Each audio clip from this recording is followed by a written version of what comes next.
Well, hi everybody. Welcome to Stratosphere Lounge. I'm your host, Bill Whittle, and it is the first Stratosphere Lounge of 2023. Hooray! How's everybody doing out there? Hope everybody's well. We are live on Twitch and on YouTube. Bam, 119 viewers on YouTube, just like that. Hope everybody had a great New Year. I hope you all had a fun old time, and it's just good to get a fresh start. Everybody needs a fresh start. So I'm talking into a tin can. Okay, so let me see what the problem with this mic is. Stand by. Hang on. Microphone is good. Audio capture device. 1 second. Yeah, it looks good. Hang on.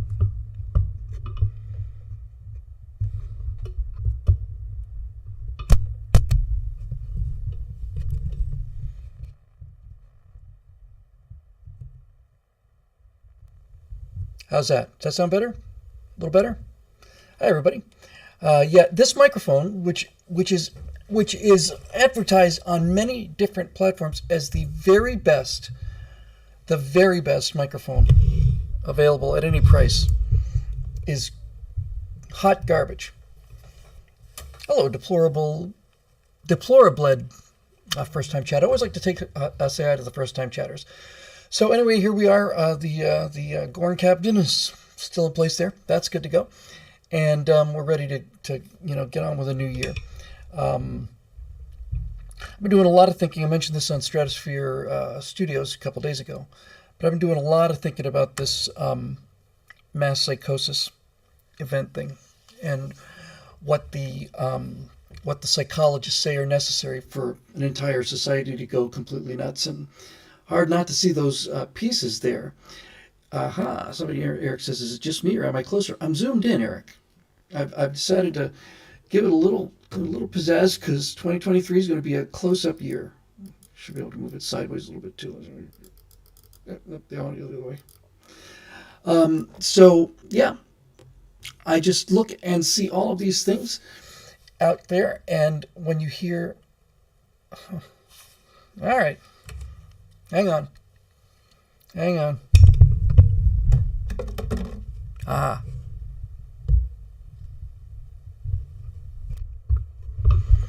That should fix it. Did I mention that this thing is just hot garbage? There's always a delay, so I always get some. There we go. Okay, I think that's got it. So anyway, I'm going to pitch the whole thing. I'll probably just do the show from a swimming pool, I think.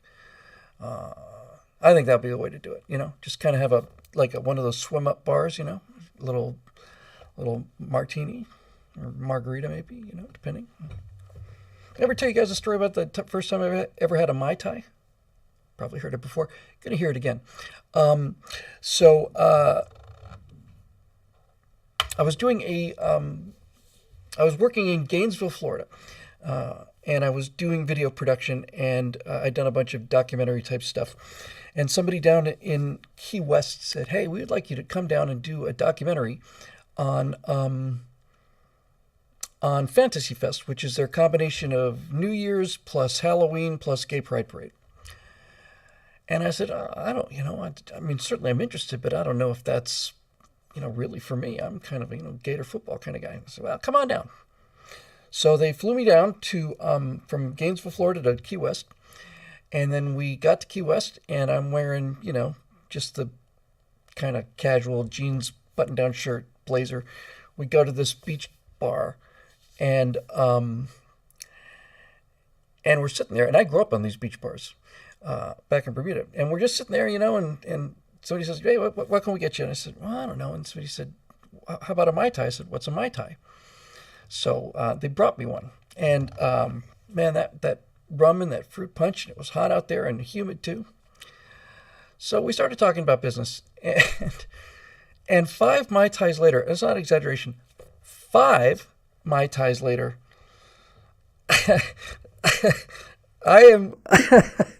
I'm kicking my shoes off, and I'm throwing my wallet and watch on the sand, and I'm just heading straight out into the Atlantic with my blazer on and my jeans and my button-down shirt. And I'm just going, we're going to have the greatest time. We'll move our production company down here, and we're going to get all this, we're going to get all of this, awesome, it was just fantastic. It was just great. And then I eventually got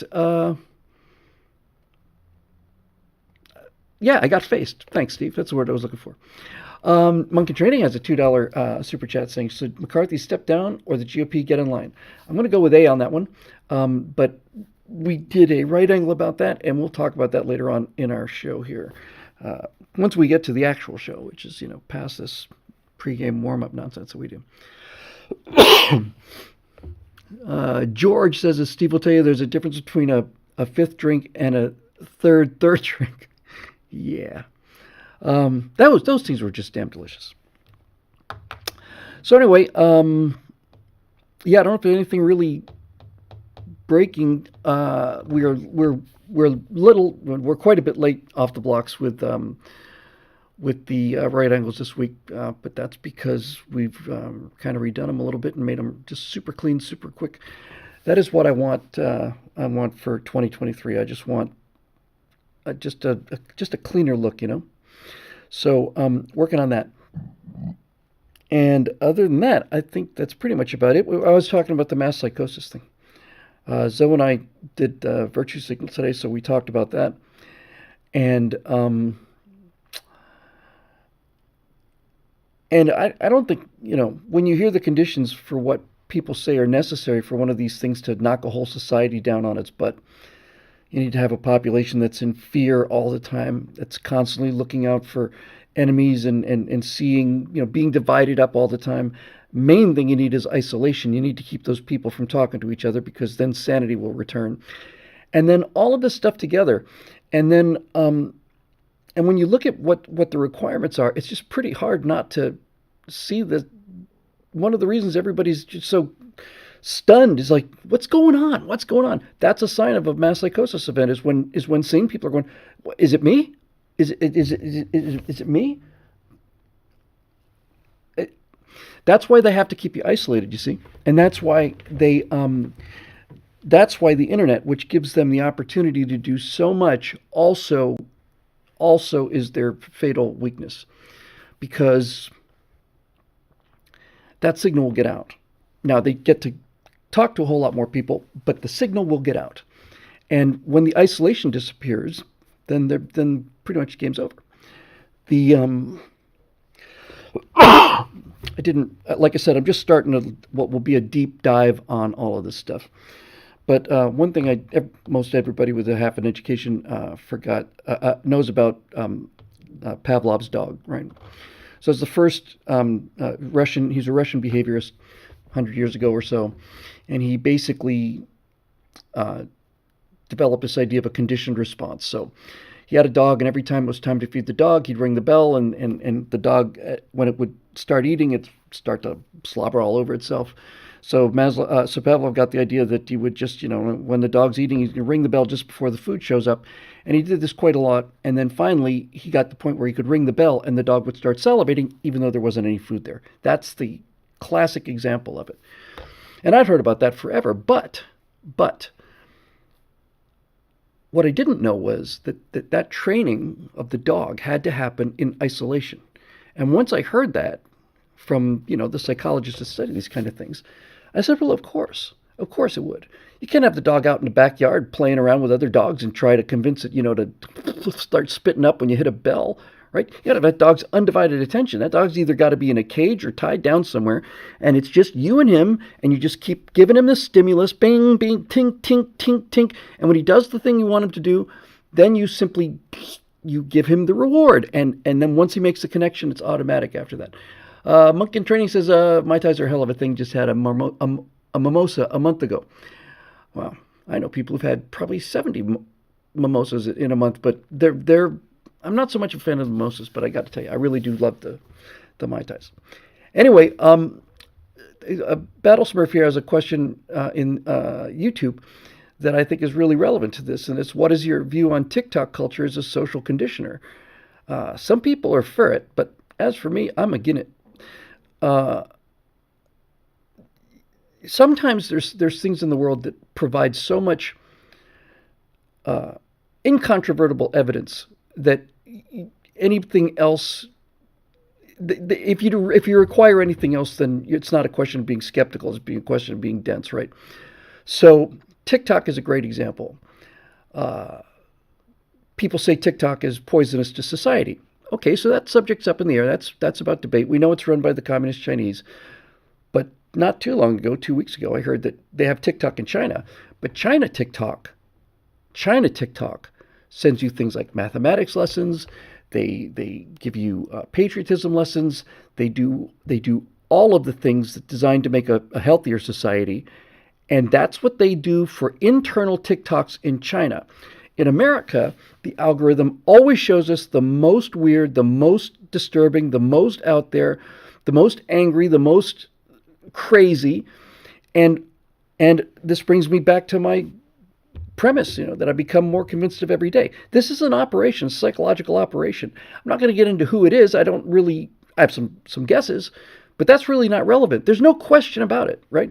So why is it that TikTok does nothing but show people who are either telling you that if you don't want to date a 600-pound woman, then you're fat phobic and it's your fault, or all of these trans people, or all of these people who are constantly saying, white people do white privilege, and all of it.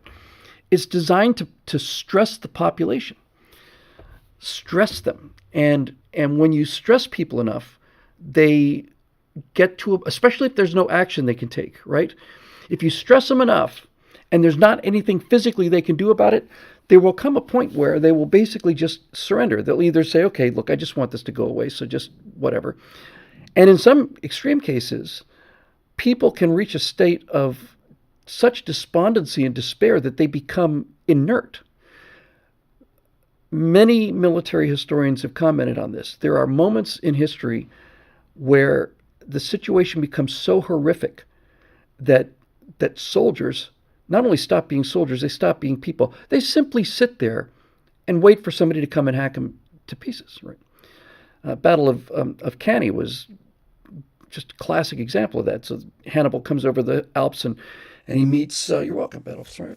And he meets not just one consular army in Rome. There were 2 consuls at any given time during the Roman Republic. And each one of these 2 consuls had equal power. It's an interesting thought, It's having a government of 2 people with equal power. That's something to think about. So a consular army would generally be 2 legions each. And when they went to Cannae, they had 4 legions each. So they took 8 legions down to Cannae to face Hannibal. And he used that giant mass of soldiers against them. But everybody knows anything about military history knows that Cannae is often called the single greatest battle victory ever. It's a double envelopment, and it didn't just push them off the battlefield with heavy casualties. It eliminated the army. Goodbye. Real quick, War Tactician 7 said, missed my chance last time, but I wanted to say I'm a millennial and had the wind knocked out of me all the time as a kid, and the first time I was knocked out was on a tire swing. You, sir, have my undying respect and the respect of all millennials, boomers, Gen Zs, Gen Xs, greatest generation, all men and women of good humor and honor. Congratulations. Proud to hear. Back to Cannae.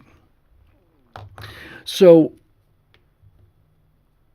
they probably killed, numbers not in much dispute, the exact numbers somewhat. Hello, California. But during the course of that day, in the Battle of Cannae, I want to say it was 211 BC, but I'm not 100% positive about that. The Carthaginians killed 80,000 people. 80,000 people. Astrochronic, if you want to ask me that question again later, I saw that just earlier today. Now, back to Cannae again.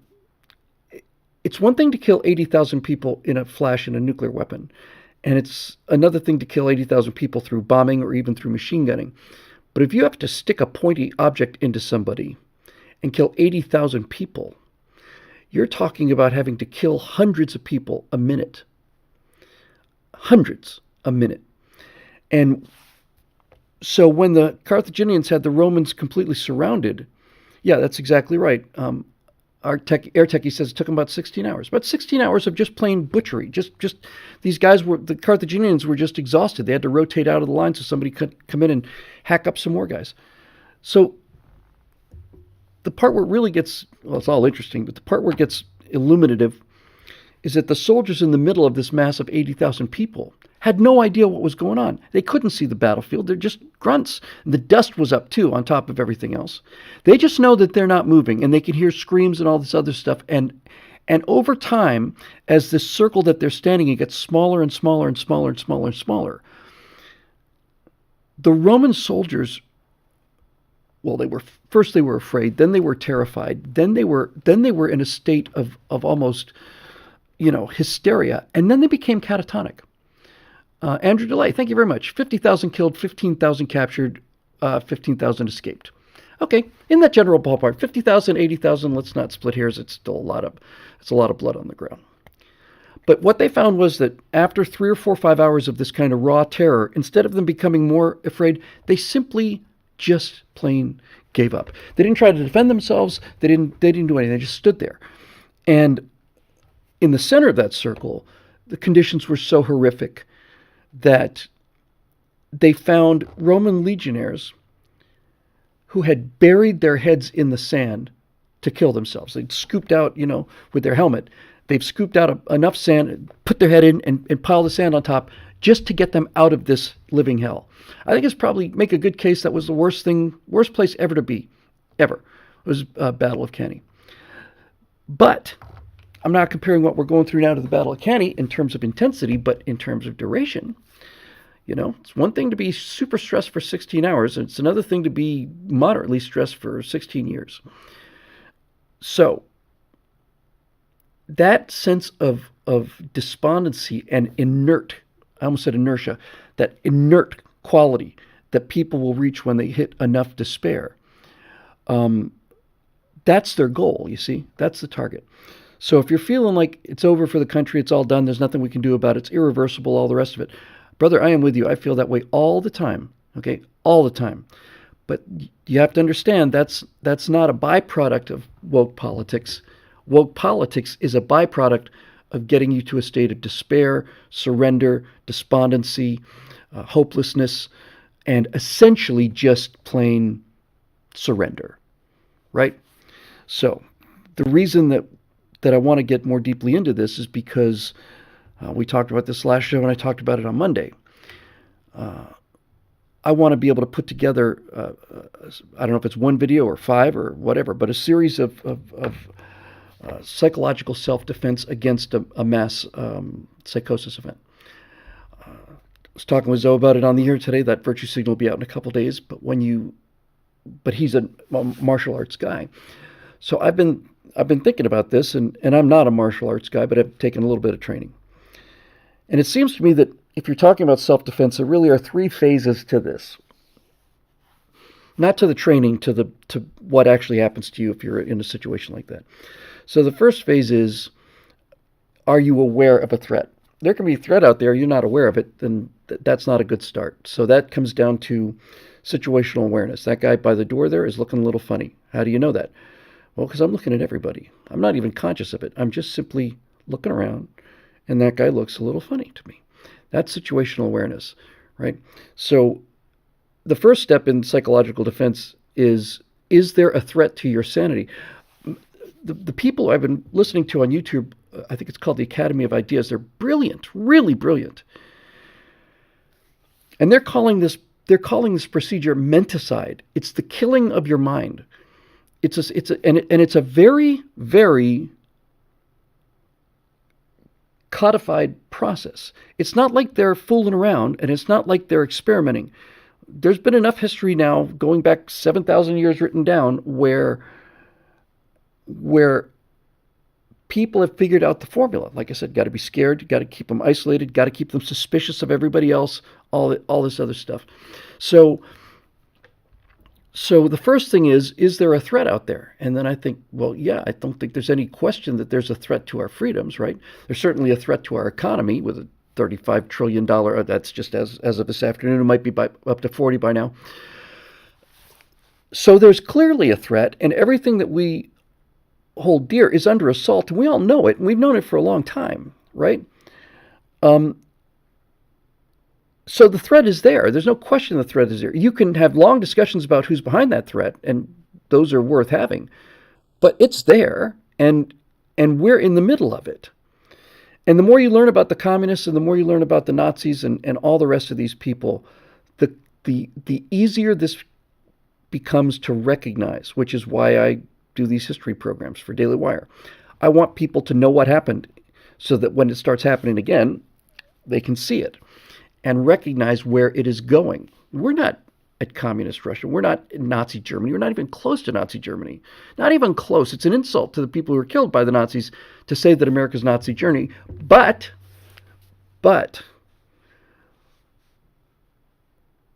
we may be in the 1920s, late 1920s, while the Nazi Party was rising. They hadn't killed anybody yet. Just a bunch of street thugs burning down buildings and smashing windows, setting fire to things. Let me know if any of that sounds familiar. Right? So first step is recognizing the threat. Is there a threat? Yes, I think there is. If I was teaching physical self-defense, the second thing I would say is, okay, so there's a threat. Can I get away from this threat without fighting? I was surprised at how many, once I thought about it, I wasn't, but at first impression, I was surprised at how many self-defense experts, no matter what the particular martial art was, all of them consistently said, okay, if you can walk away from this fight, if you can back away from the fight, if you can run away from the fight, if you can talk your way out of the fight, all of those options are better than the self-defense techniques that we're going to teach you. So if you apply that to the mass psychosis event, then the question becomes, okay, number one, there's a threat. Number two, can we escape from this threat? Can we run away from this threat? And I think in this case, the answer is clearly no, because if we've learned anything over the last 20 years, we can say, I don't want anything to do with politics, but politics has something that wants to do with you. You can run away from the control freaks, and you would think, I just want to be left alone, but they will follow you. So I will check that out, Eric. So how do you escape from a civilizational full-court press? You can't. Every time you go to see a movie, all the TV, just take the commercials you see either on TV or YouTube, right? Dad's an idiot. Mom is in charge. Thank God mom is there to do all the serious work because dad's either not there or he's a buffoon or he's toxic. One of those things. So you take away the dad. Once you take away the dad, you take away all sense of responsibility and reason and the suppression of emotion. That's what we're talking about here, right? The way to escape from a mass psychosis event is to suppress emotion because they want you scared.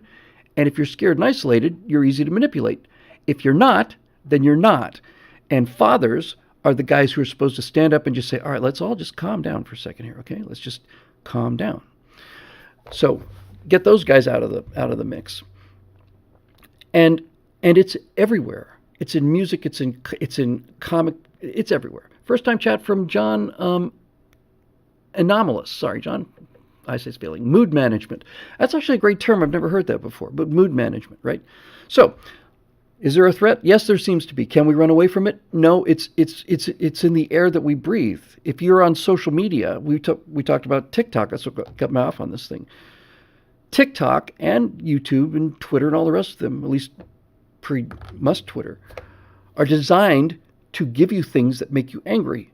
Facebook is designed to put material in front of you that not that you will like, but something that you'll identify with that makes you angry. They have found out just through fundamental market research that people will stay on their platforms longer if they're angry than they will if they're happy.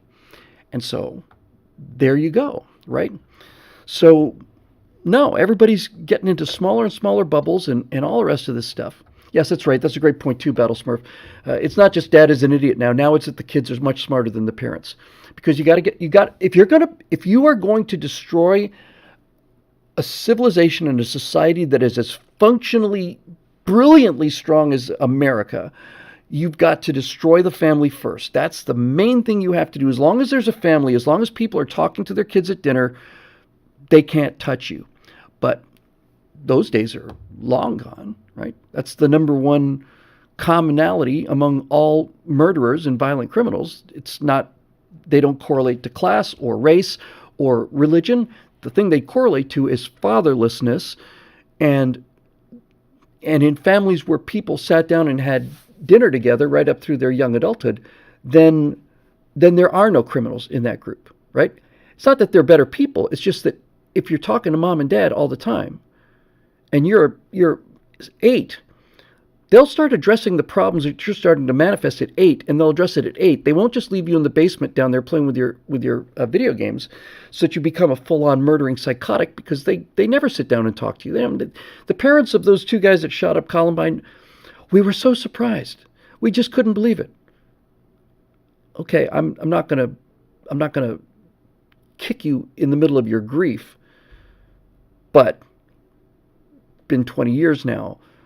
The fact that you are surprised is the reason that it happened, right? If you're surprised that your kids had gotten to a state of murderous rage, then that's the problem, right? Is that your communication lines with them are so poor, and your respect for them and your concern for them is so weak that they can become mass murderers without you knowing it. So, is there a threat? Yes. Can we run from it? No. So now that leaves us with the final thing, and that is, how do you fight back, right? How do you fight back? I'm repeating a fair amount of what I did on the virtue signal today, but that's okay. Again, listening to these people who are psychologists who study the phenomenon in as clinical sense as you can have in human, events, human so-called sciences, not really sciences, but human studies. Excuse me, just getting the last of the flu here. So how do you fight back? Well, I was not surprised to hear them say that the single most potent weapon against totalitarians is ridicule. That wouldn't have been most people's first choices. And it wouldn't have been my first choice prior to 10, 11, 12, 13 years ago. I got on a Mark Twain binge, and the more I read, the more I liked it. So I read everything that he has written. I read all his speeches. I read his letters. I've read every essay. I've read every story. I've read pretty much everything that Mark Twain ever put into print, I have read. And one of his most controversial pieces, done late in his life, and something that I think he wanted withheld until after he died, was called a series of essays called Letters from the Earth. And the structure of these is that they are memos being written by a demon who's on Earth. He's sending memos back to Satan down in hell. That's what he's doing, right?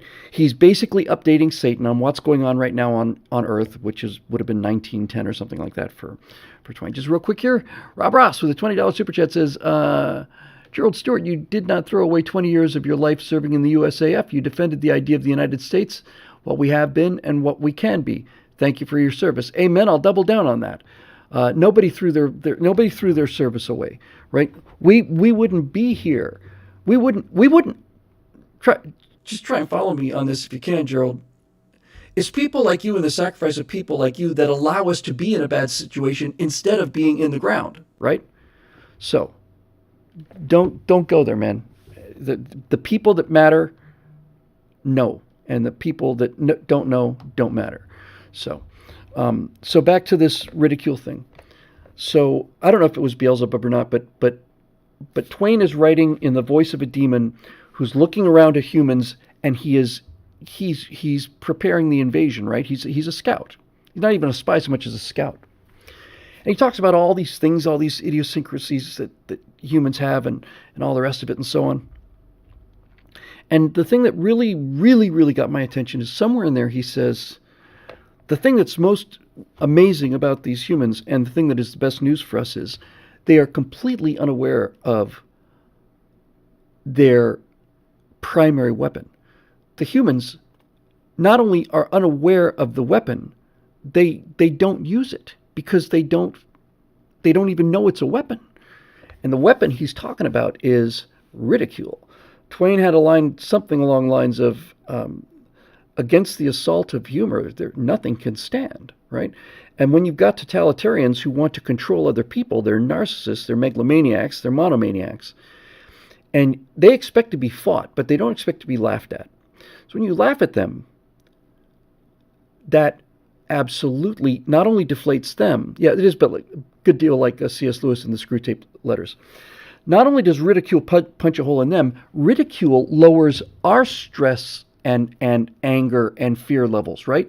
If we can laugh at something, we're not as afraid of it anymore. In fact, a total amount of humor is simply that, right? It's like we're going to joke about something because it's so horrifying that if we can at least get a little dark laughter out of it, little dark comedy out of it, that'll make it easier to bear. And the Russians are masters of this.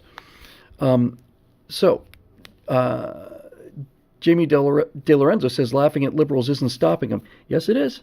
Yes, it is. I honestly think it is. The political class doesn't know how to do it. But let's just take an example, okay? What is the one thing that you guys have seen since Joe Biden was introduced to the White House? What's the one thing you've seen that got under their skin? Is it Ben Shapiro? Is it reports on was it Afghanistan? Afghanistan was a debacle. But what got under their skin? What actually made them itch? Infidel 42 for the win. Let's go, Brandon. Let's go, Brandon drove them insane. Insane. And let's just think about how Let's Go, Brandon developed, right? I mean, pretty much everybody knows the story now. You've got I think it was CNN or ABC. You've got a mainstream media reporter that's out covering a race, right? And they're interviewing the driver post race, and so they're right in front of the bleachers, and yeah, it's NASCAR, and I was like, how did it feel coming in first place? This kind of thing that you can't live without a anchor person to do. And so the guy's answering, and in the background, people are screaming, F Joe Biden, F Joe Biden. It got louder and louder and louder. Now, this mainstream media person, best case scenario, wants to deflect the F word from TV, but I suspect more likely wanted to do something to cover up the fact that 2 months or whatever, 4 months into his so-called presidency, Biden was generating this kind of hate. And so she says, oh, listen to the crowd there. F Joe Biden is saying, let's go, Brandon. Let's go, Brandon. It was Brandon Brown. First win at Talladega. Thank you, Clay, for that.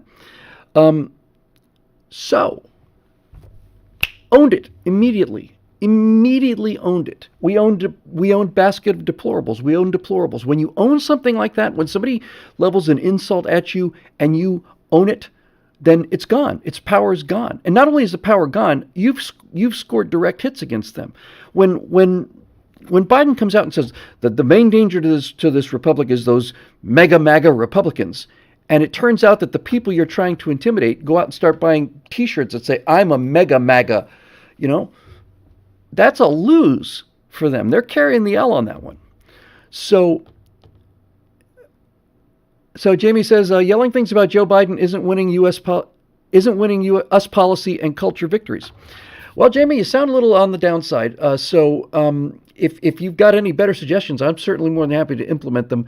But as far as I'm concerned, this is the thing that is the answer to this, right? And it's not happening on nearly wide enough a stage, but when they are laughed at, they disappear. I've got more evidence. I can chuck some more on there for you. You remember the Truth Council, right? The Ministry of Truth. What was that, 4 or 5 months ago? The United States government was going to set up a department of disinformation, and it was run by that lunatic who was doing Broadway tunes, right? And the U.S. government is going to say whether something is true or not. And the next day, people are waking up and they're saying, are you kidding me? This person, are you out of your mind? Everybody's just like, no, we're not going to do it. It's ridiculous. No, it's nuts. And you're nuts to propose it. Gone. Deplorable Boomeroo says, let's go, Brandon, is still making their head spin. It is. It bothers them. So Jamie says, I followed you for years laughing at liberals, and we've gone downhill in the last 10 years despite that. How is that winning? Well, I would have to answer that by saying the reason things have deteriorated over the last 10 years, first of all, is, number one, conservatives don't know how to make an argument. They don't know how to create a brand. Number two, they're not willing to support any kind of effort, really of any kind, but if they do, it'll be the default position of making a donation to Heritage Foundation or Republican Party or whatever. We haven't been let down by our people. We've been let down by our politicians. We sent a bunch of people in the Tea Party movement to Washington. Obama became president. That's enough of an alarm. So then next cycle we gave him the House. The cycle after that, or 2 cycles later, we gave him the Senate. Then we gave him the presidency. And what happened? Nothing. Nothing happened, right? Nothing happened because we are not fighting them with the weapons that we need to use. See, now let me, and I'll bring something back to this too. Donald Trump is a master of this. And that's why they hate him so much. They hate him so much, not just because they view him to be kind of vain and uncouth and all of that. The reason they have this visceral hatred, like invent evidence by the FBI hatred of Donald Trump, is because Donald Trump made fun of them. They didn't score on him. They didn't land anything on him. Nothing. He just plain made fun of him. And I remember when Meryl Streep made some kind of comment like, it's like, okay, here's a cultural icon making some comment about Trump and what a horrible guy he is. And Trump doesn't say, well, I'm not a horrible guy. And Trump doesn't even ignore it. Trump says, Meryl Streep said, what? That washed up old bag, she's overrated. Way overrated. Meryl Streep head exploded when that happened. Why do you think that Alec Baldwin and all of these guys have this endless desire to just constantly poke this guy and get rid of him? It's because he's laughing at them, and he's making us laugh at them too. And all of these things like Tired Joe, old Joe, Tired Joe, it's fundamental little things. But he doesn't grant them the moral authority that they have always basically started the game with. Let's see. I missed a first chat there. Poor Joe Biden, he can't help it. He was born with an idiot's foot. Did Trump say that, or did you? I missed a first-time chat here from Lady Bug Crushed Devil, I think. Hi, I want to offer promotion of your channel. Viewers, followers, chat so on. The price is lower than any other competitor. And quality is guaranteed to be the best. Auto on, incredibly flexible and convenient. Order management parcel. Everything is in your hands. Turn it on, off, customize, go to, and then there's a website a URL. You know what? I'm guessing that they're not that person has not been here since the days of eject. So, Babylon Bee. Why was Babylon Bee deplatformed? Why? They were deplatformed because Babylon Bee made Admiral Levine the Man of the Year. Wasn't it Man of the Year? That was enough to shut it down. Lots of people are saying, well, this guy's a weirdo and a lunatic, but that got traction, right? That was being shared. That's right. Taps says the left can't meme. They can't. And by the way, it's not just the left that can't meme, because it used to be 30, 40 years ago, the left were the ones that were the funny ones, and the right were the ones that couldn't do anything. The real truth to the matter is that the people holding power don't have it in them to make fun. It's always the counterculture that has the sharp sticks when it comes to that kind of thing. Yes, there's a great one. Dragon Tail. Classic. Ronald Reagan's running for re-election in 1984 against Walter Mondale. The Democrats are saying that Reagan is already showing signs of senility and that he's mentally weak. He's the oldest president up until that time, and Joe came along. And they were making a big issue about Reagan he's too old to get a second term. He's already starting to lose his mind. So Reagan comes out on one of these debates. He's got Mondale there. He's got all of these hostile press there as usual. And the subject comes up, and Reagan says, and before I answer that, I just want to say one thing. I refuse to stoop to the level where I am going to allow my opponent's youth and inexperience to be used against him. And that was the end of it. There was not another single word spoken about that subject after that, because he laughed at it. When you can laugh at it, you disarm it. And this is the thing, see, Reagan had a great sense of humor. He could joke about himself. And And the fact that Reagan could joke about himself was proof that he was not one of these narcissistic megalomaniacs. It's proof. They cannot laugh at themselves. Barack Obama can never make a joke at his own expense. Never. Neither can Hillary Clinton. It cannot be done. But Reagan used to do it all the time.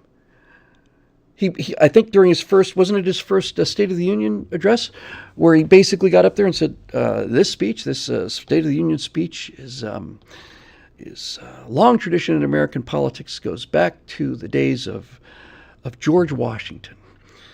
And I'd like to just stop for a moment, and just in the interest of accuracy for our members of the press corps that are here tonight, I did not hear that from George Washington in person. See, that's a win. Dondi 2K says, conservative pessimist, things can't possibly get any worse. Conservative optimist, oh yes they can. Did Clavin say that? It's actually pretty clever. Yeah, Richard Burton just said, great communicator. Reagan was a human being, you know. Now, he was difficult to know, but nevertheless, he had human emotions. Hillary Clinton is not, I'm not saying she's a reptilian, because I'm not going down that road, but she has a reptile-like demeanor. And the reason she always seems so phony when she comes out smiling. Remember when she was campaigning, saw us every single time, she would come out and she would walk out on stage waving at somebody who's not there. It's just a real common trick. And there's nobody there. She's not waving to a friend. She doesn't have any friends. Oh, you. Yes, I know. Hi, how are you? That's what popular people do. She doesn't have any friends. So they gave her that behavioral set of code because they managed to convince her that this is what human beings would do in a situation like that. And this is why whenever she would laugh, and whenever she would, and this is why when she would talk to black people, she'd pick up a Southern accent. And that was why when she was being interviewed on a black radio station, she said she doesn't go anywhere without a bottle of hot sauce in her purse. Now, those three people that were in the room kind of smiled a little bit. But if I'd been in the room, I would have said, I had no idea, Hillary. Let me see it. What brand is it? Let me see.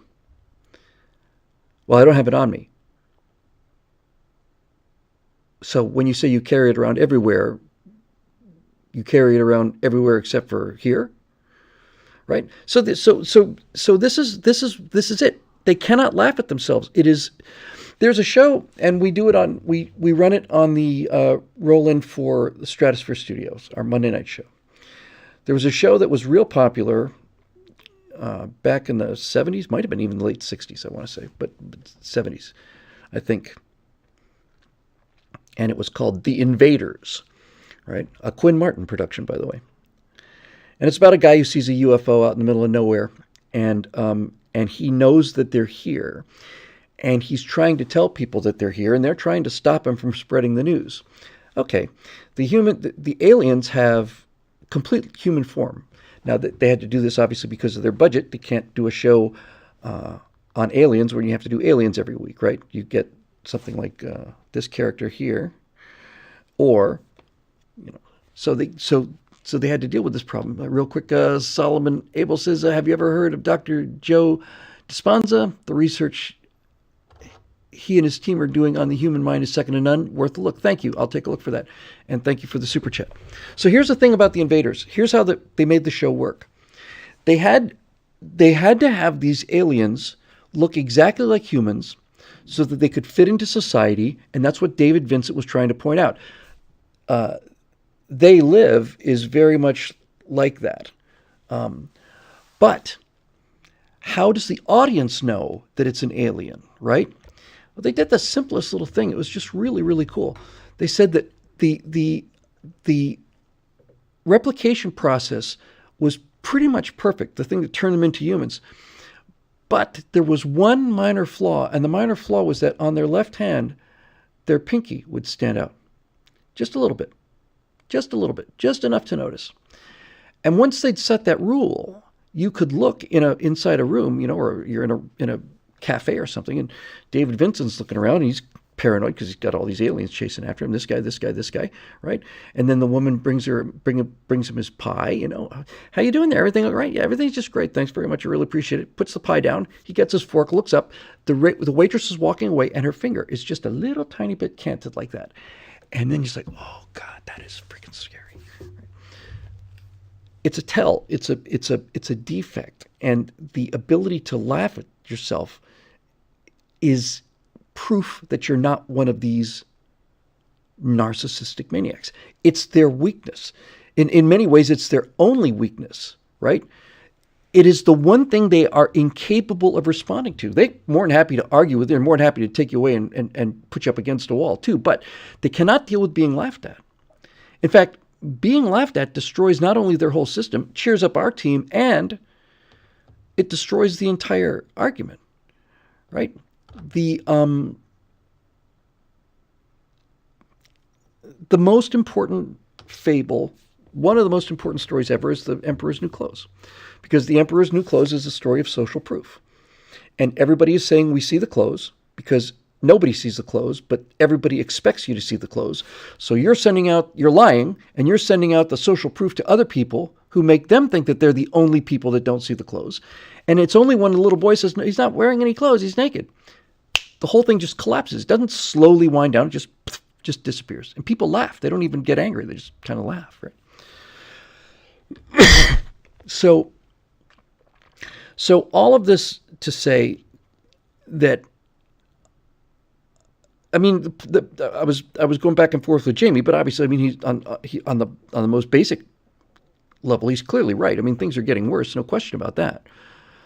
So it's not that this technique doesn't work. It's just that it's not been employed. And I'm talking really about self-defense rather than attacking. There's not an army in the world that will go on the offensive if it's not willing to fight on the defense. If it's not willing to fight defensively from their own trenches, then there's no way you're going to get those guys to launch an offensive. So you gotta stiffen up, morale and discipline and all the rest of it. I think the subject is really critically important, and I know that we mentioned that the internet is how the signal gets out. They not only do they have the internet as a means of broadcasting their message, I personally think much more valuable to them is they use the internet as a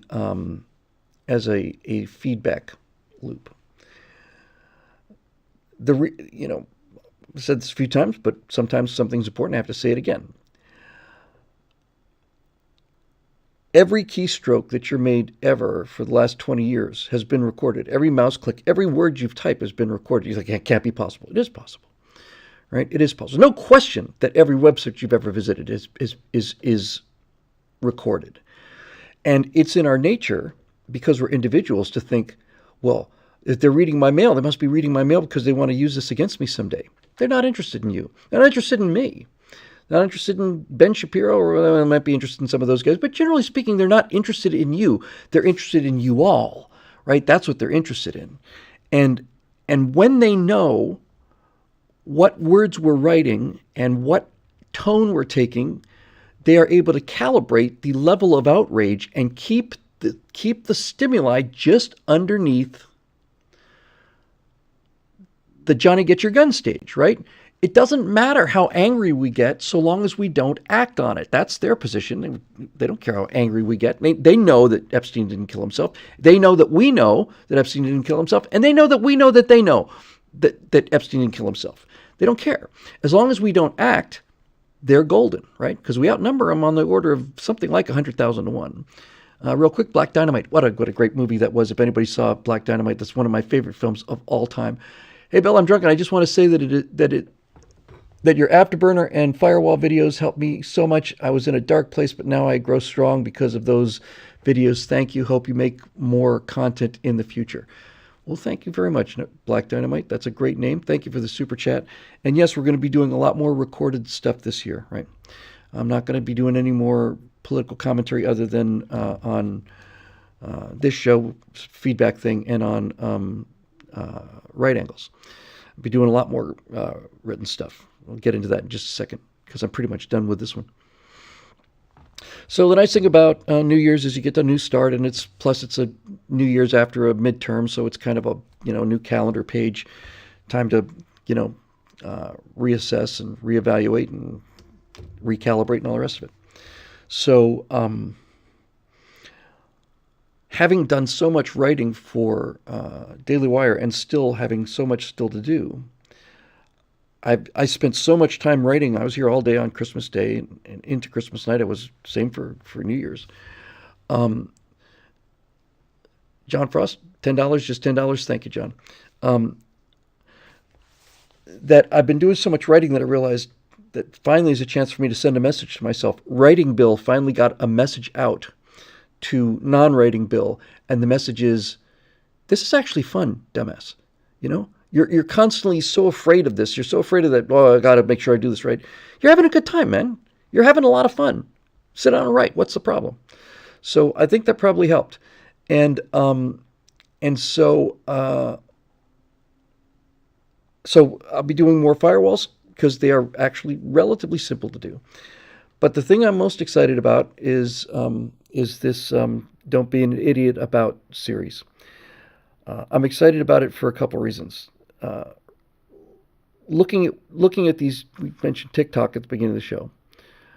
Looking at how astonishingly undereducated this current generation is. You know what? They're not just undereducated, and they're not just badly educated.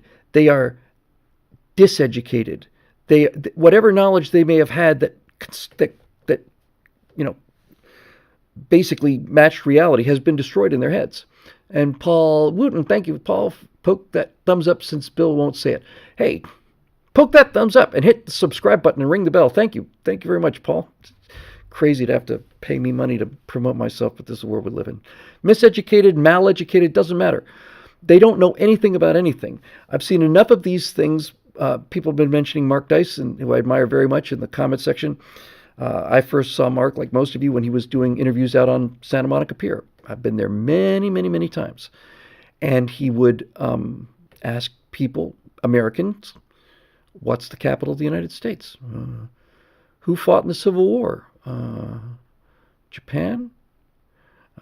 He would ask questions like, one of these questions that are, it's like a Grant's tomb question. Who's buried in Grant's tomb, right? The kind of question where the answer is in the, where does the Queen of England live? I don't know. Right? So they're incredibly poorly educated. And I think that's now probably problem number one, because you cannot argue somebody into a position when they don't, not only do they not understand the position, they don't understand how to understand things. Most of Gen Z, most of them can't read.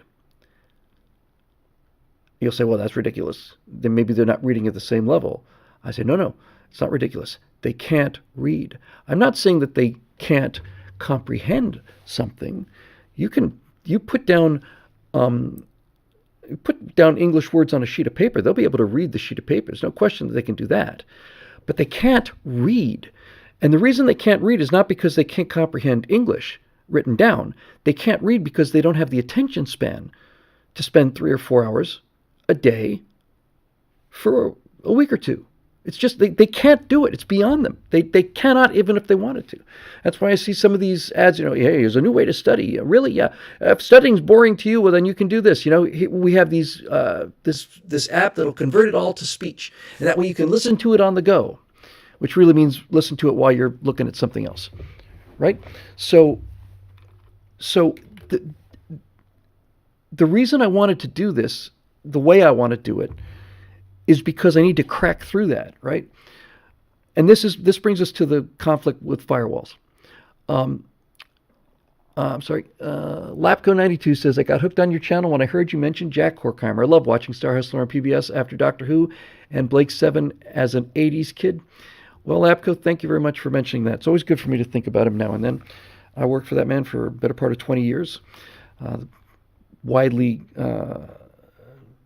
widely agreed that the best show we ever did was the show when I had my dear friend and essentially older brother I never had, Phil Trick, who was on the show, and we talked about the old days working at the Miami Planetarium, and it was a magical childhood, right? Magical childhood. Okay, so thank you for the super chat. So, in order to break through this thing, in order to get people educated to some degree, I have to, first of all, bleach all the politics out of it. We're at the point now where if somebody gets educated about something, that's a political statement. If you can teach somebody something about history, something about science, something about anything, that's a political issue now. So I know what the attention span is, and I know that the things that make Firewall, I did Firewall because I loved the format. That's why I did it. But the things that make Firewall good firewalls are exactly the things that make Firewall impenetrable to the people who need to hear these things most.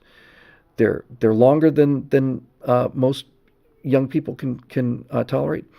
They're drier, they're more factually based. And the attitude is more serious. I remember, boy, I'll tell you, this would have been 12 years ago. Got flown out to some event or something. A lot of kind of, I don't want to say influencer because it's a dirty word, but a lot of big conservative thinkers out there. I got flown out there at the last minute. And the woman who was organizing this whole thing, she said, I've heard a lot about you. Oh, well, thank you very much. Very kind of you. I'm staying at their house for overnight or two. And she said, I've got a group of kids that I use as kind of a sounding board. She's got her own little young adult club. So I'm going to have them look at some of your stuff and see what they say. Great, grateful to be here. Talked to her the next day, and she said they didn't like it too much. I said, well, that's interesting. What didn't they like about it? They said that they all felt that you were too sure that you were right. And I looked this woman right in the eyes and I said, well, I am right. That's the whole point. This is why I believe what I believe. Here's the evidence that brings me to this position that makes me reasonably confident that I'm right. They think you're too sure you're right. I am right. So all this stuff is there, right? So all of the production, the Firewall, the burning lake of fire, the graphics, the explosion, the fireballs, the jacket, and all of it is anathema to the people who need it the most. What they want is authenticity. Jordan Peterson, to my surprise, really had a lot of astute things to say about YouTube. And the reason I say it's to my surprise is there must be something he doesn't have a astute observation about. But he was saying it's not television. It's YouTube. It's different. It's something new. And he said they don't want processed cheese. They want the raw materials. That means if you make a mistake, leave the mistake in. If they see a mistake, then they will realize that this is probably authentic because rich people with editing suites and professional broadcasters edit out their mistakes, and these people don't. So I want hand grenades. I want 5-minute hand grenades, 5 minutes or less. And I want them to be extraordinarily encapsulated. In other words, when you get one of these little fact bombs, in Firewalls and Afterburners, I tried to connect things to as many other things as possible to give people new perspective on things. What I'm trying to do with these things is to disconnect them from as many things as possible. The first one I blocked out. I wanted to do something I knew really well to kind of get the get the format. So the first one I'm going to do is don't be an idiot about airplanes, right? And that's a sassy title, right? It's an in-your-face title, but that also goes to the new zeitgeist, right? Don't be an idiot about it. It's just here's a 4.5-minute video. You can watch 4.5 minutes not to be an idiot. Okay, so don't be an idiot about airplanes. Don't be an idiot about chemistry. Don't be an idiot about American government. Don't be an idiot about any of these things, right? So, so they're little self-contained fact bombs. And I've mentioned this before. I'm not going to get into details now because it's time for some questions. But I realized when I was trying to get to the heart of don't be an idiot about airplanes, I realized that, oh my God, these are the kind of comments that just make me get up in the morning and make me just proud to be here. Thank you so much. 4440 PBC Super Chat says, for $10, says, as poor as I am, your words need to be heard. I hope this helps. It does help, and it helps orders of magnitudes more than the $10 helps. Thank you very much for that. It means the world to me. So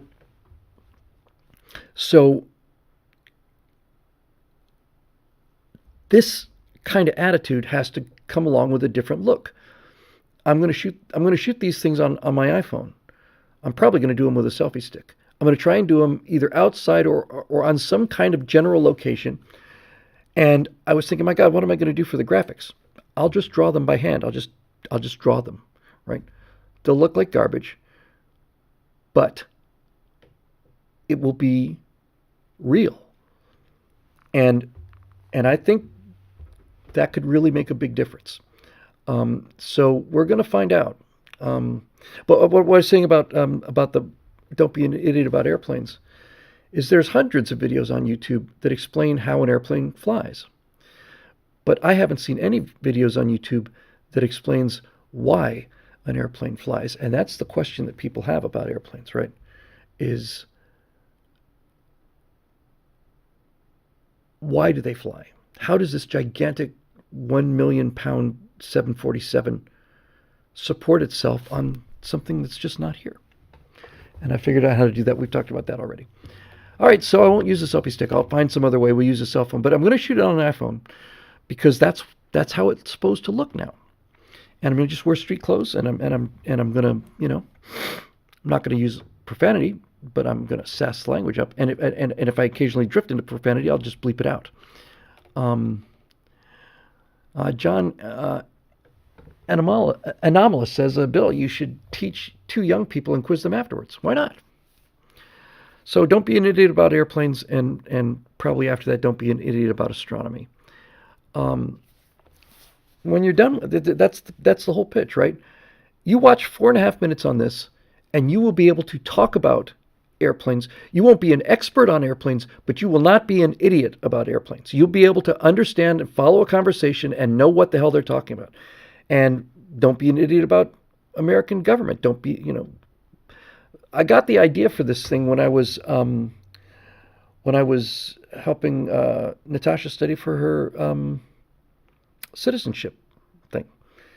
I took a look at all the questions, and I just got out a bunch of big sheets of art paper and just said, okay, this is going to be the U.S. government page, and this is going to be the U.S. history page, and this is going to be the flag page, and this is going to be the the rights and obligations page, and so on. Here's one, Bill. Can you explain what an engineer is? They're not train operators. No, an engineer is a person who has the ability to visualize a mechanical solution to a problem. That's what an engineer is. They are, despite the fact that they work so much with nuts and bolts and stuff, but essentially engineers, difference between an engineer and a mechanic is engineers build things in their mind before they go out and build them in the real world. And that is a great, great gift. And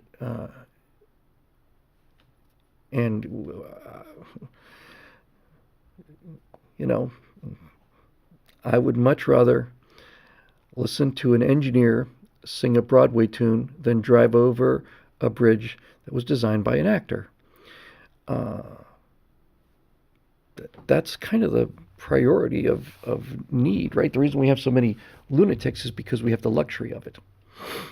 Okay, so anyway, don't be an idiot about TikTok.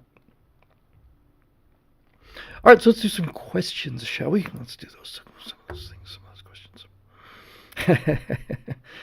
Ripon Ellingsworth said, engineers design it, technicians fix it. Beat. I'm a technician, by the way. That's awesome. I know this is a just old saw. Everybody's heard it 100 times, but the first time I heard it, I thought it was so perfect, right? An optimist is a person who thinks the glass is half full. A pessimist is a person who thinks the glass is half empty, and an engineer is a person who thinks that the glass is too large. That's it. That's brilliant. Brilliant. All right, so here we go. Ba-dum-bum-ba-dum.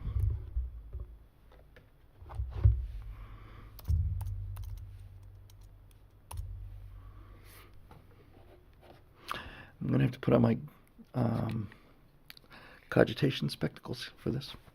Which, it's not that I'm, got an issue about being seen in glasses. It's just the reflection, right? You can't see my eyes. Can't see my black. He's got black eyes, like a doll's eyes. And he rolls them back, Chief, when he comes in for the attack. Like a doll's eyes. So if you can't see the doll's eyes, I figure you're not getting your money's worth.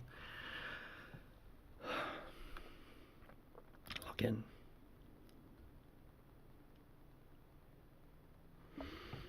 Come on now. Here we go. Members. And as usual, we will somehow backhandedly insult everybody by doing 3 questions. Probably be safe for just didn't do anything. We'll do what we can. Excuse me. 1/5/23, dated from 1/29/22. I had to cancel last week's Stress for Lunch. For those of you who weren't here for the cancellation, then good on you. I was in maximal fluid at that point, so I really wanted to do that one. I would have if I could have. Here we go. Come on. All right. Ian Nolan. Here we go. Hey, Bill. Merry Christmas and Happy New Year. Happy New Year to you, Ian Nolan, and to all the rest of you as well. Hang on. Lapco92 for Super Chat says, hey, TikTok is so societal Chinese water torture. They just keep throwing drips out, and unfortunately, a lot of people listen to them. LOL. Yeah. And as I said, the reason that the Chinese know how destructive this is because TikTok in China directs you to mathematics classes and patriotic Chinese events. So if TikTok in China was doing the same thing as TikTok in the US, then I would say maybe you're overreacting to this. But when the people who design this particular pathogen engineer it so that it can't hurt their own people, then you got some pretty good evidence that this whole thing is part of an attempt to cause a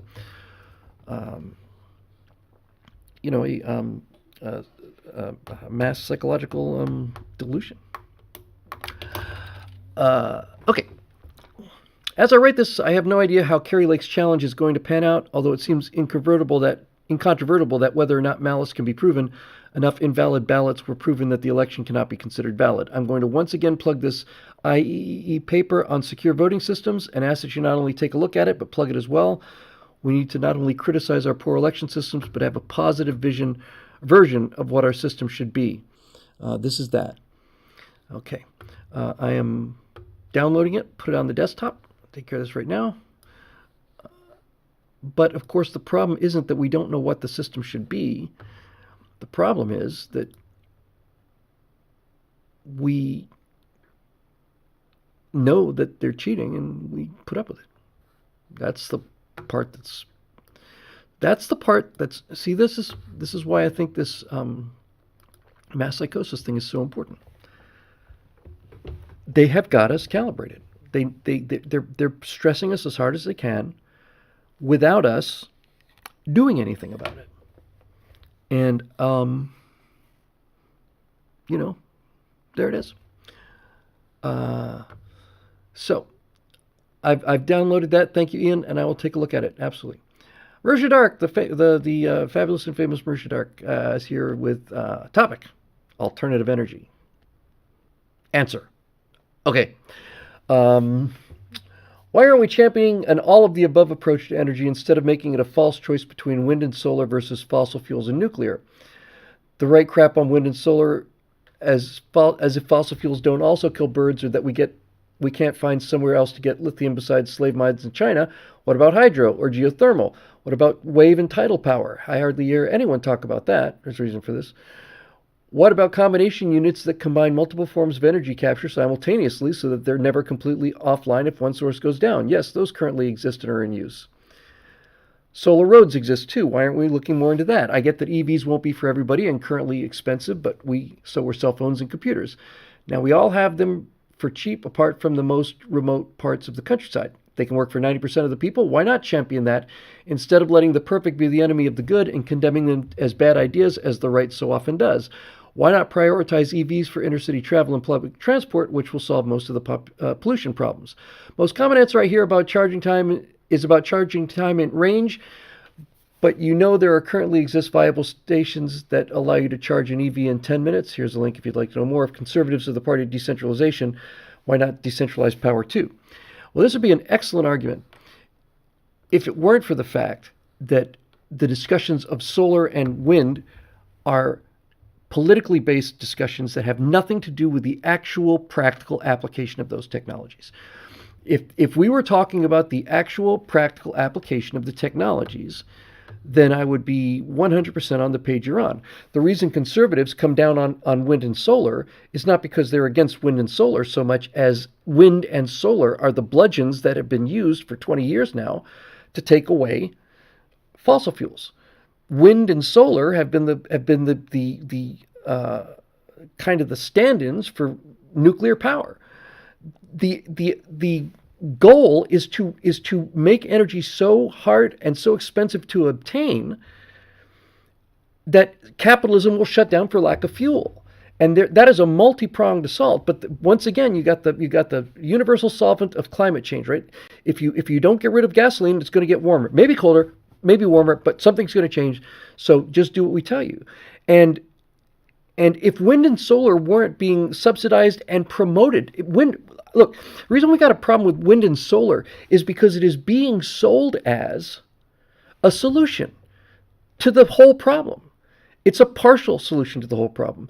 There is no reasonable study that's ever been done that says that if you were to go all in on wind and solar, you couldn't get more than 15 to 20% of the energy needs of the country through those two mediums alone. Now, you want to talk about hydro? Hydro's fantastic, but they are exploding dams. They're tearing dams down, not building new ones. They're tearing them down. One of the ways you can rob people of energy from something as simple as hydro power is to declare something like the smelt, right? Was it that it's? I thought it was maybe the Delta smelt. There's a rare species of fish, and if we build this dam, this fish is going to go extinct. Well, if it's delicious, it won't go extinct. We don't worry about killing off sardines, right? So there's an environmental reason for shutting down everything except for wind and solar. And in those cases, the ecological damage that is done by wind and solar are not only not touted or even discussed, they are suppressed and buried. So let's get down to brass tacks on energy. I would rather have, all other things being equal, I would rather have an electric car than an internal combustion car, not because it's safe, not because it's cleaner, not because it's quieter, because I could get higher performance out of an electric car than I can get out of a internal combustion engine car. And furthermore, conventional engine has hundreds or thousands of moving parts. Electric motor has one moving part. It's practically impossible for it to fail, and if it's going to fail, it gives you plenty of warning. You didn't just throw a rod on an electric car. So the electric motor is capable of producing the kind of torque that could actually damage you. So if all of the things were equal, I would take a badass electric vehicle. But they're not equal, number one. The range isn't there yet.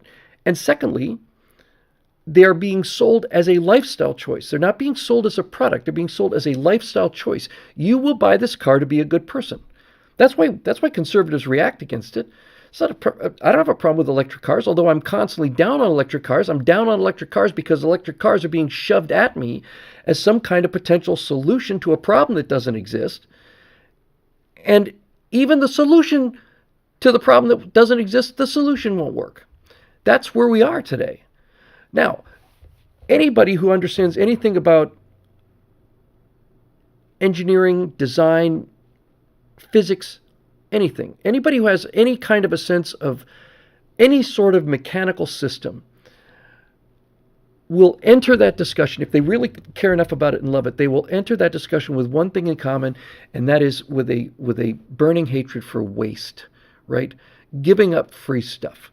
If you're designing anything like anything, then waste heat and things like that are your mortal enemy, right? So this is why this idea of I forget what the term is, where you can recover, you speed a car up, right? You take a car from 0 to 60, and that takes energy to do that. Now the car's translated into taking that kinetic energy. Now it's doing 60 miles an hour. It's mostly potential energy now. Now you have to stop the car. Now you could stop the car by applying a caliper to a disc, which is how you do it normally, and all you get out of that is heat. But if you were to engage the motors in such a way, you would slow the wheels down, and at the same time, you would recharge the battery. That's smart. You'd have to be nuts to be against that kind of thing. So likewise, here's my position on wind and solar. Wind turbines are ugly, and they're messy, and they're dangerous, and they cause a lot of ecological damage. Solar also, I think, is a blight and also takes up a lot of area. But if I owned a house, I would put a solar roof on, and if I had enough space, I'd probably see what I could do about a windmill as well, because it's free power, right? And you never turn away free power, but it's not reliable power. And if you're trying to tell me that you're going to ditch reliable power in order to have free power that's not reliable, this is where I start attacking free power. The real problem, Marusha, is not even the form of energy. The problem is the location of energy. The world I would like to live in would not have an electric grid the way that we understand it. There would be something far less massive that would be used for sharing electricity rather than distributing huge amounts of it. It would be, everybody would have their own, in a perfect world, everybody have their own reactor in their house, right? So how do you knock that offline? And if you've got this technology, you buy it, then the next thing you know, it's like you could do what my dad and greatest generation dads spent their lives trying not to do, right? You could heat the outdoors. Somebody close that door, I'm not going to heat the whole outdoors. Well, Dad, we got a thorium reactor buried underneath the pool out back there. It can't melt down. It's going to put out 25 megawatts for the next 30, 40 years. And it's not going to produce less energy if we don't use it. So yeah, Dad, crank on the air conditioning and leave the windows open. We can air condition the outdoors, right? That's what we can do. And when you come up with these kind of solutions, it's the end of the progressive movement. They're not trying to bring in a clean world. They're not trying to bring in clean energy. They're trying to shut down individual businesses and shut down the free market. And they're using environmentalism to do it. So I don't have any theoretical problem with any of these things, and I'm not against them because I'm against electric cars. I'm against electric cars because electric cars are being used as a bludgeon for a solution that won't work to a problem that doesn't exist. And this green thing is everywhere, and I saw I went to the website for Boom Aerospace. They're making a SST supersonic transport. Hasn't been done since the Concorde built in the late 60s and flew in the 70s, 80s, and 90s, so on. But the first thing that I see when I go to this website for Boom is, well, it's capable of Mach 1.4, it's this, and it's carbon neutral. I remember thinking, okay, why is that important that it's carbon neutral? What does that have to do with flying faster than sound, right? It's that these engineers had to make something that they could claim was carbon neutral so that they could get a new airplane built in an era where air travel is demonized as being something that's going to kill the planet, right? So if you're going to kill the planet by flying, you can't fly. We can fly, but only to global warming things, and then maybe a little rest afterwards. But you can't fly because you kill the planet if you fly by air. And you'll kill the planet if you have a steak, too, because of all the methane. You kill the planet if you do this, kill the planet if you do that. So I'm looking at this website for Boom, and I'm enormous fans of these kind of guys, right? Enormous fans of these kind of guys. And I see this carbon neutral, and I think to myself, how much earlier could this have been done? How much cheaper could it have been done? How much better could it have been done if it didn't have to be carbon neutral to be a nonsensical solution to a problem that doesn't exist? We're talking about engineering now, right? Bert Rutan says you'll kill your grandmother for 2% useful load. So there it is. And that's the reason I would like. I think any amount of any form of free energy you can get, you're an idiot if you don't get. But it's got to make economic sense as well. And now we come to things like, I don't know where you live, but living in Los Angeles, you make the occasional trip to Las Vegas. And on the way out to Battle Smurf, maybe that may be the best comment I've heard in 2 weeks on the internet. Battle Smurf in the YouTube section says, Bill, let's be honest, we are the carbon that they want to reduce. Man, I'm glad I thought of that line. Dude, that was off the charts. That's exactly the kind of things that you need to have in your tool belt when you do this job. So anyway, yeah, look, let 1,000 flowers bloom, right? But back to Vegas. So you're driving out to Vegas, and all of a sudden, because it seemed like it went up pretty quickly, you're making the final half an hour trip into Vegas, and all of a sudden you see these 3 blinding lights, right? It's hard to look at in broad daylight.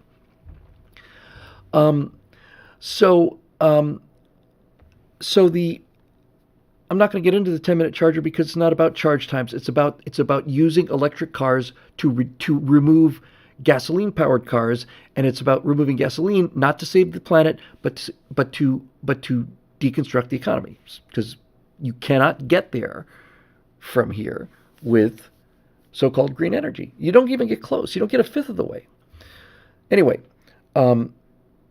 you see these things, and what the hell are these things? Well, they're the biggest solar collecting towers on the planet, and they use concentric rings of mirrors, and the mirrors all focus that desert sunlight out there. That desert can get plenty warm, and when you take that kind of area and you reflect it up onto this tower, and the tower I believe is filled with some kind of mercury vapor or something like that, but if everything's focused on that thing up there is going to get very, very, very hot for free. Take aside the cost of building it. For free. Just free energy, right? And once you put it in, it's free energy. So far, so good. But the electricity that comes out of that plant costs 3 times what the electricity that comes out of a fossil fuel plant costs. And you can't ignore that. That's why that enormous solar farm, and it doesn't take up a lot of area. It's about as good as it gets, right? That place has to be subsidized by your tax dollars. So you're paying for gasoline and you're paying for solar because they can't make it work economically. Now, that doesn't mean that it won't ever happen economically. The technology may improve in efficiency, or perhaps more likely, gasoline will become so expensive that now suddenly it is competitive, right? That's how when Donald Trump was president, we were an oil exporter for the first time since, I want to say, the 40s, right? So how did that happen? Well, happened through fracking. Okay, so how did fracking get the price of oil down? It didn't. Fracking didn't get the price of oil down. Well, it might have eventually, but the reason that fracking became fracking, and we suddenly had more energy underneath our feet available to us than in Saudi Arabia, was because the cost of sweet raw crude oil got so high that what used to be not cost effective now is cost effective. If it costs $1 a gallon to get stuff out of the ground by fracking, and you can get it for 12 cents a gallon by hammering a pipe into the ground, then no one's going to do any fracking. There's no reason for it. But once that crude oil, the easy oil, gets to be as expensive as this, then it makes economic sense. Same thing for solar power, right? Solar power may need to be more efficient, or Or the other alternatives may need to get more expensive, but unless one of those two things happen, and until they happen, it's not engineering, it's not sense, it's not it's propaganda. It's manipulation. So, John Lively. Most people understand that a multifaceted approach to energy is the way to go, except the left and their politicians. It is the left that is supposed to be to nuclear opposed. It is the left that is It is the left that is opposed to nuclear, oil, natural gas at all costs. Talk to your average conservative, and he or she will say nothing is wrong with hydrogen, wind, solar, or any other clean solution. I'm actually thinking this is a rebuttal to her question here. What wraps us around the axle is left thinking their way that it's the only solution when the laws of physics denies the capability to generate enough electricity from green sources to maintain standards of living currently under 10%. I'll just read it through because he's basically doing this same thing that I just did, and I hadn't even realized that yet.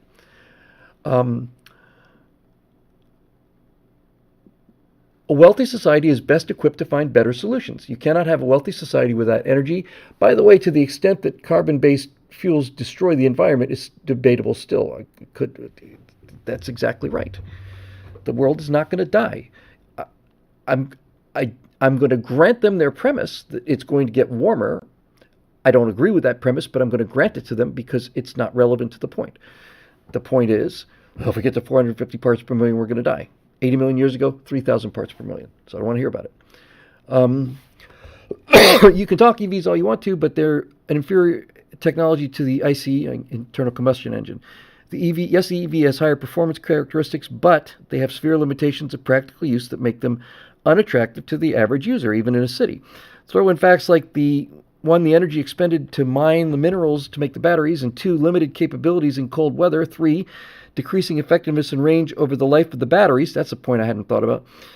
And 4, the obvious expense of buying the EV, etc., etc., etc. As I mentioned before, internal combustion engines contribute only 8% of the total carbon in the atmosphere, and that number is decreasing. Until the technology matures, EVs are a lousy solution to a minor problem. Can they get better? You bet. But it's still an infant technology that has not reached its practical alternative yet. When the left can provide green solutions that generates 85% of our energy needs and lets us build nuke plants in the United States, then let's talk.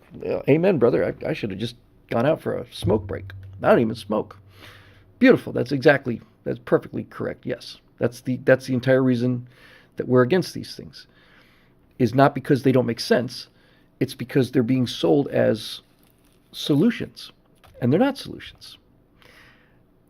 And on some level, they will never be solutions. You cannot get to the U.S. energy requirements through solar and wind under any circumstances.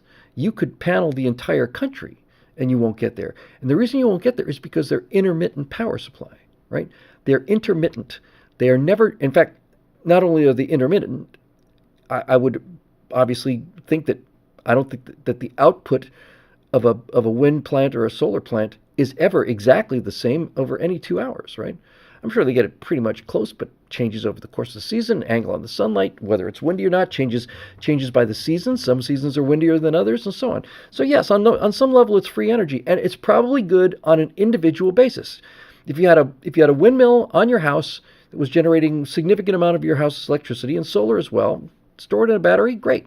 Maybe you're down to 50% dependence on the grid, or maybe none at all. But in terms of big things, that's a great point too. Sad Wings Raging says, wind drops at night. Wind does drop at night. And you know what else drops at night? Solar, significantly. The amount of energy generated by solar power at nighttime is significantly less than it is in the daytime.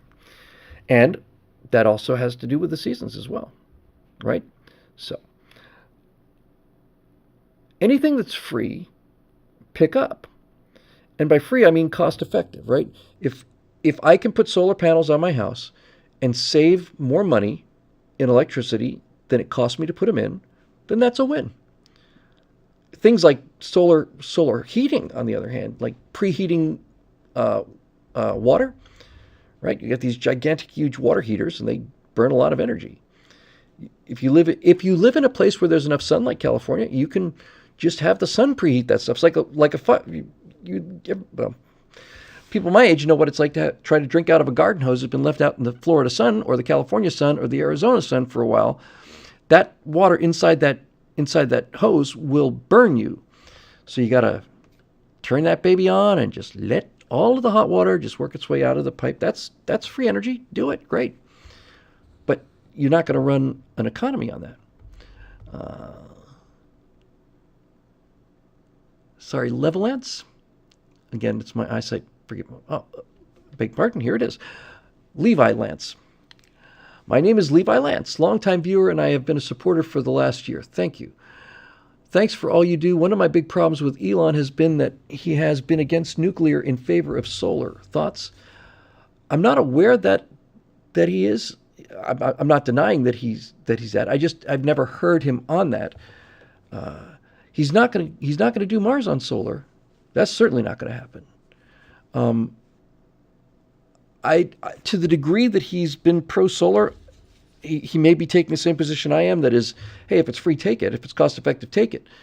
But you're not going to get there on solar. You're certainly not going to explore the solar system on solar. Solar is the weakest possible alternative, right?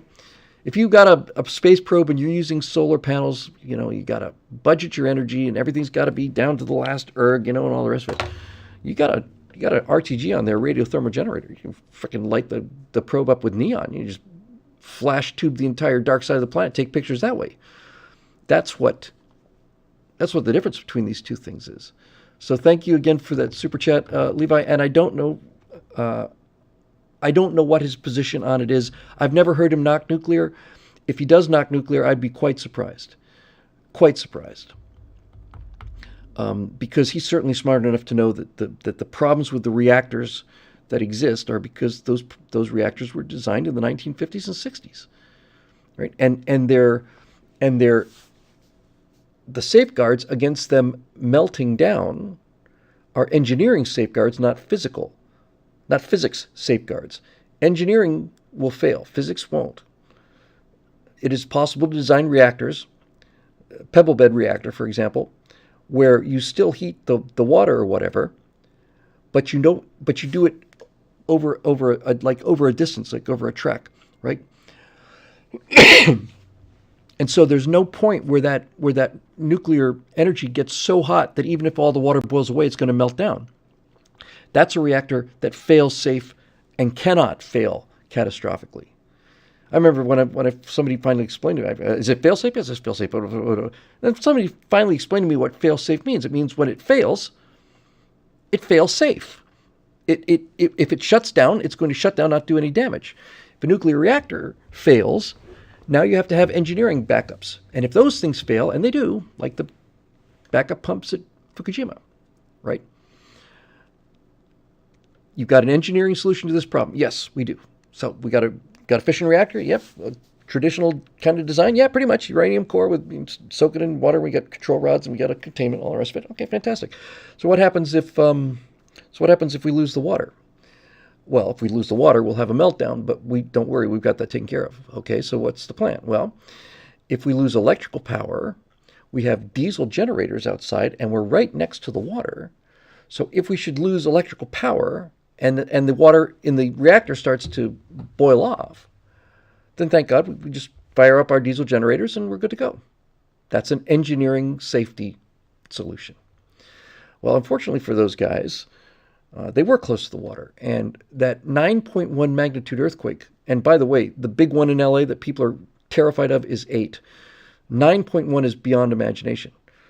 So what happened? Tsunami came in, right? The structure survived the earthquake. Those engineers did what they were supposed to do. In fact, the engineers that built the backup systems did what they're supposed to do. But whoever designed the design didn't. Because what happened was that tsunami came ashore and flooded the diesel generators that were the backup. And by the way, I have heard from a couple different sources that had they decided not to try to save the reactor, if they just shut it down rather than try to save it for economic reasons, they wouldn't have had any problem at all. That it was through them trying to keep this thing that's on, it's on its last legs, keep it going, Because if you really want to shut down a reactor, you can do it, but that's your investment gone, or at least a significant part of it, right? So, and then you've got the nuclear waste. That's a problem too. Although, again, there is a real good solution for that, and that solution has been politically removed, not engineering removed. Got all this deadly nuclear waste. It's going to be 100,000 years or so before this thing is even approachable. All right. How about if we dig like a big old hole in the ground? What's that? Yeah, why don't we just dig a deep honking hole, chuck stuff in there, cover it up? It's actually a really good idea. Why don't we do that? Yeah, why don't we? So, there you go. What's it? Something flats. Its names escape me. So there's a salt mine, abandoned salt mine, and it's right on the tip of my tongue. It's going to show up here in the hive mind in a second. And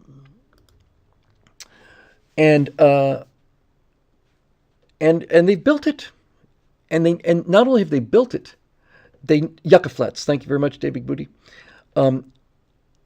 They know the area. They know that the area is geologically inert.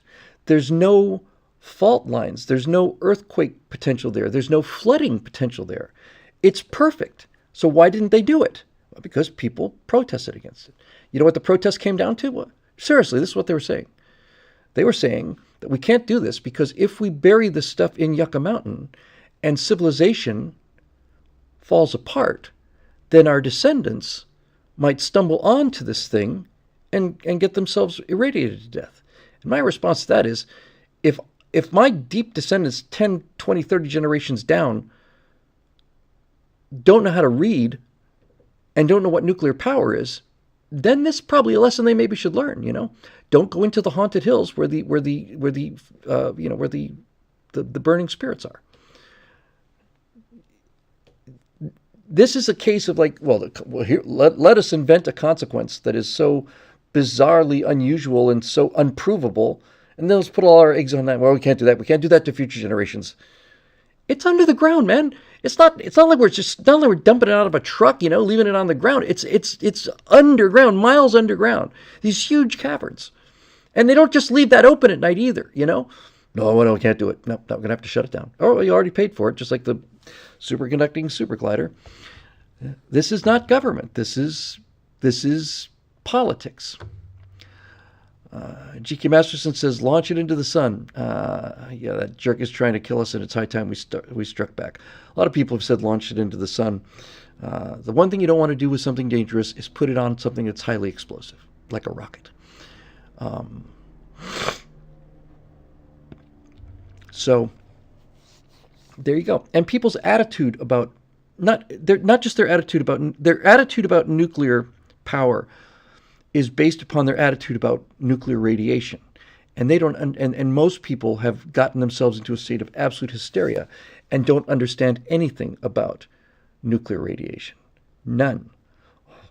There's detectable amounts of radiation coming from this thing. Yeah, well, there's detectable amounts of radiation coming from a galaxy that's 700 billion light years away too, lady. That's why we can see it. Aesop's Retreat says, hey, Bill, the Russians drilled a hole 17 miles down, I've heard of this story, until they heard what sounded like cries from hell. Drop the used nuclear waste down there. That's right. You know what? Dump it in the hole, let Satan sort it out. But seriously, yeah, don't be an idiot about nuclear radiation. That's exactly right, Flying. That's a good topic to do, right? I am sometimes so reluctant to repeat things that I've said on the show several times before, but then again, there are people who haven't heard this before. When the Iraq War started, there was a guy named Steve Denbest. He had a blog that was so instrumental to me and my work. It was called USS Clueless. He was an engineer, and he's a smart guy. And they were saying, well, if you use depleted uranium rounds, you use depleted uranium because it's denser than lead. You want mass moving at high speed if you want to hurt something, right? So, depleted uranium, think of the radiation hazard from that uranium. So the people who are making this argument hear the word uranium, doing a little light goes on, well, uranium is radioactive. So Steve Denbest did the calculations, and he said, I could make a statue of myself out of depleted uranium, life-size statue of myself, And I could walk up to that life-size statue of myself made out of depleted uranium, and I could hug it, and I would irradiate the statue. There's more radiation coming out of any person's normal body than there is out of depleted uranium. I heard that argument. I said, Steve, this is why you're the God, and we're just hitchhikers on the ride, right? We're just here for the ride. That argument was so powerful. Here's another argument about radiation. You say, okay, well, Fukushima, right? This is all true. I'm not making this stuff up. Fukushima, you asked somebody in some West Coast liberal, should we evacuate people from Fukushima? Should we fly them maybe to the United States so they'll be safe? Yeah, let's do that. Hey, look, if that were the case, if that really would save them, I'd be in favor of it too. But what happens is when you do the math, you find out that the people who live closest to Fukushima, if you flew them to Los Angeles, they would take a higher radiation dose by spending 18 hours in the upper stratosphere than they would if they stayed in Fukushima. If that weren't true, I'd have a different opinion. You get a lot of people, there's a lot of people out there, and all of them are city people, and many of them are in New York and Los Angeles. But if you were to ask your typical New Yorker on the street, just as they go walking by, pushing you out of the way, and you ask them the question, would you be willing to walk into a nuclear reactor control room and spend an hour there? How many of them do you think they would say yes? Right? For $10. How many do you think would say yes? I think most of them would say no, and they would say there's no way I'm going to go stand in a control room next to a nuclear reactor because of the radiation. Right? Okay. I want to conduct that poll right outside of Grand Central Station, you see. And the reason I want to conduct it outside of Grand Central Station is because Grand Central Station in New York City is constructed out of granite. Granite is extraordinarily radioactive material. The level of radiation, the ambient radiation inside the main floor right by the big clock in Grand Central Station is 4 times higher than the allowable maximum radiation allowed in a nuclear reactor control room. Now, why is that important? It's important because people in New York are getting irradiated all the time. Every time they walk through Grand Central Station, they get irradiated. And it doesn't hurt them at all because radiation is part of the environment. And if we were susceptible to die from radiation, just any radiation, we wouldn't be here now. The human body can tolerate a significant amount of radiation, and the slower you raise that limit, the more you can take. But when you tell people that Grand Central Station has 4 times oh, Miles, holy cow, sorry I had to interrupt myself. Miles S. says, I am a retired nuclear tech, 32 years. Catch me if I'm saying anything wrong here, pal, because these are the kind of fans that we attract and makes me damn proud and happy. That's right, Dave Big Booty's got it. It's called hormesis. There is a medical theory, seems to have some good evidence on it. If you want to protect astronauts against radiation, the best way to do that is to expose them to radiation slowly but consistently. There's a good deal of evidence that says if you slowly increase the radiation dose, steady radiation dose to the human body, the anti-radiation, the body mechanisms that repair radiation damage will grow. They will grow in this approximately the same way that why are Sherpas or people in the high Andes, how are they able to live up that high? They're above what would be blackout levels for most people who live near sea level. In aviation, I should know this by heart. In aviation, you can exceed 12,500 feet for half an hour. You can never exceed 14,000 feet without supplemental oxygen, right? So these mountains are at 20,000 feet, and the peaks of them are higher. How did they do it? Well, it turns out that if you're a person like an Inca or a Peruvian or something, lives in the mountains, or if you're one of the Sherpas living in the Himalayas, if you live at high altitude, your body produces more red blood cells. Each blood cell is carrying less oxygen, so you have to have more of them. And that's how it works. And that's why climbers, when they're going to do Everest, they can't just go up and climb Everest. They have to go pretty high and stay there for a while. It's pretty much the opposite of decompression in terms of the technique, right? But They have to go up to Camp 1 and they have to spend a week there. And that's allowing their body to manufacture additional blood cells because they're not getting enough oxygen. Then they do it again, then they do it again and again and again. It's the same thing with radiation. If you continue to expose people to higher levels of radiation, and this is the key, right? You can't just dump it on them. You got to keep it just a nice, slow, steady curve. As that increasing radiation, there will of course be an upper limit, but as that increasing radiation dose continues, the repair mechanisms for radiation damage will increase in number the same way that the blood cells do. And that is that. So, all of this radiation fear, a banana is certainly radioactive enough to tick off a Geiger counter because bananas are high in potassium. And I'm virtually positive it's potassium. And one of the isotopes of potassium that's in a banana, every banana, is radioactive. Look, this is my favorite story about radioactivity, right? Hey, thank you very much for that, Harrison Morgan. Here's my favorite story about radioactivity. 10 years ago, 12 years ago now, I was having a bit of a irregular heartbeat. So I went to the doctor and he said, well, let me listen. I said, let me give you an echocardiogram. So gave me the EKG. So took the EKG, takes a look at the strip, and he says, I'm not in love with this.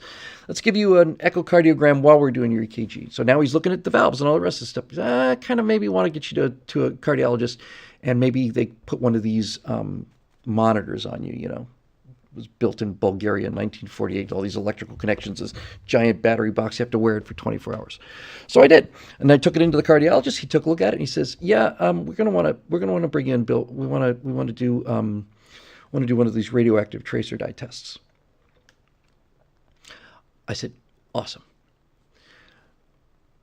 So you go in there, and just so you get the theory, here's how it works.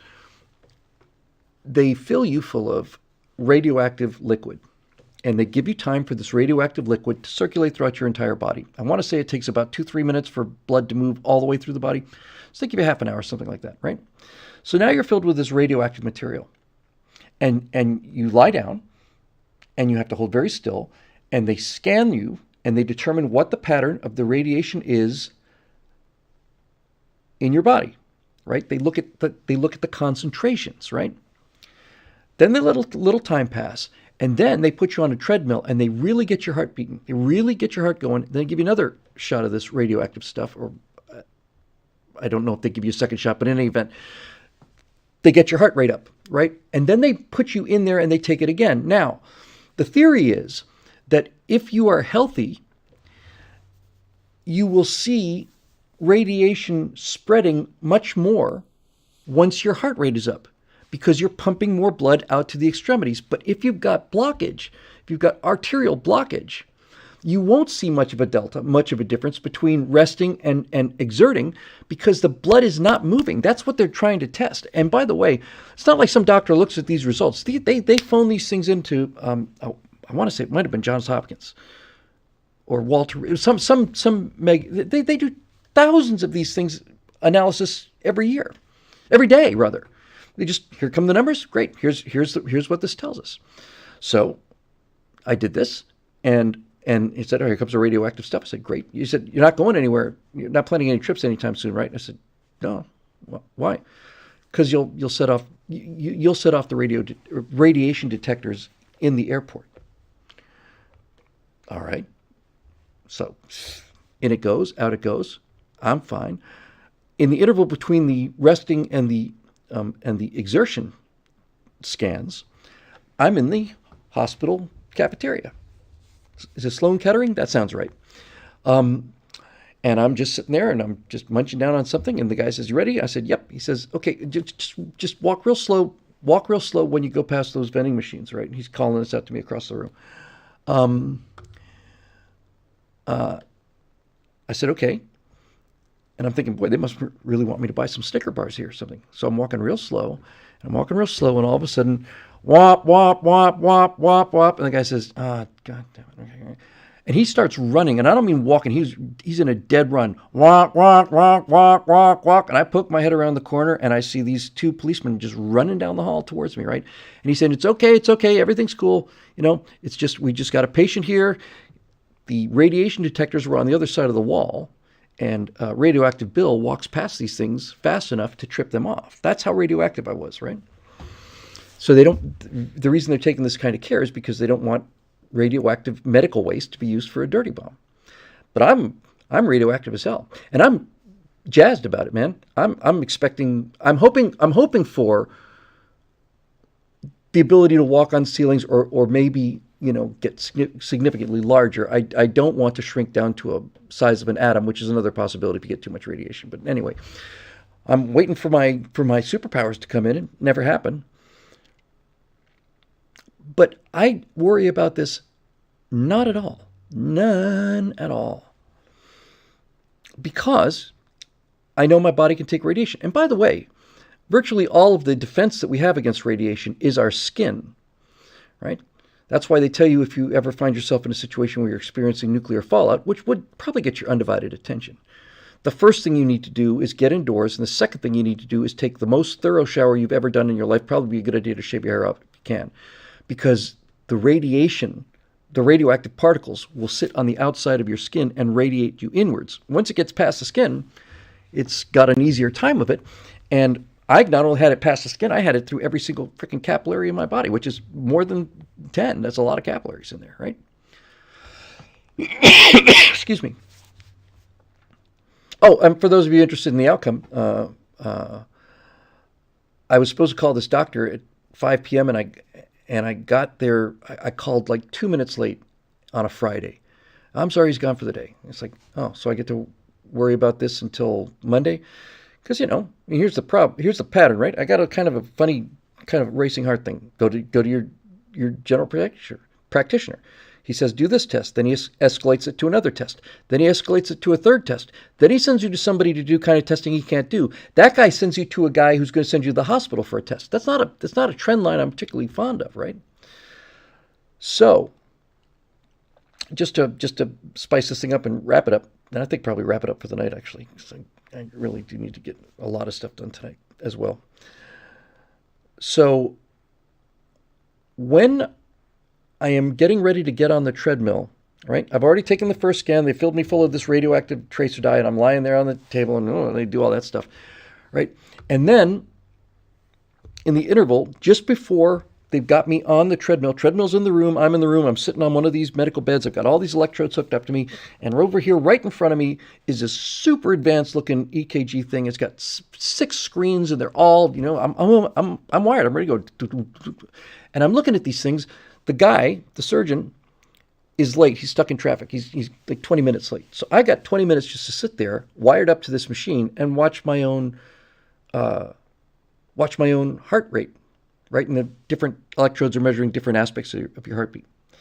And I'm just sitting here and I'm looking at it, and I'm watching it. Boop, boom, boop, boom, boop, boop, boop, boop, boop, boop, boop.